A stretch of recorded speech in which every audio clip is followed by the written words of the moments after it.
வணக்கம் மக்களே. அடுத்தது நம்ம பார்க்கக்கூடிய தலைப்பு என்னன்னா, நல்ல மாட்டுக்கு ஒரு சுவடு அப்படிங்கிற பழமொழி பற்றி தான் நம்ம பார்க்க போகிறோம். அப்படின்னா, நல்ல மாட்டுக்கு ஒரு சுவடு என்று நம் முன்னோர்கள் சொல்லுவார்கள்.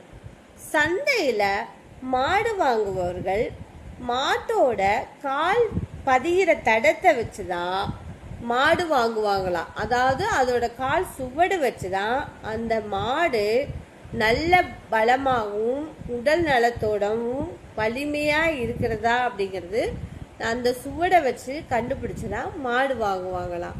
அதுக்கு தான் நல்ல மாட்டுக்கு ஒரு சுவடு போதும், சுவடுனா கால் தடம் அப்படின்னு நம்மளோட முன்னோர்கள் சொல்லியிருக்காங்க. காலப்போக்கில் அந்த பழமொழி நல்ல மாட்டுக்கு ஒரு சூடு அப்படின்னு மாறி வந்துள்ளது.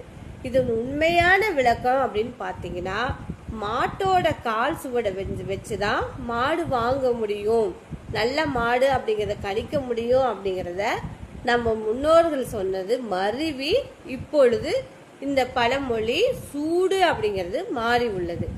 இன்னைக்கு இந்த பழமொழியை பற்றி நீங்கள் தெரிஞ்சுக்கிட்டீங்க. வேறொரு பழமொழி மூலம் மக்களை மீண்டும் சந்திப்போம். நன்றி, வணக்கம்.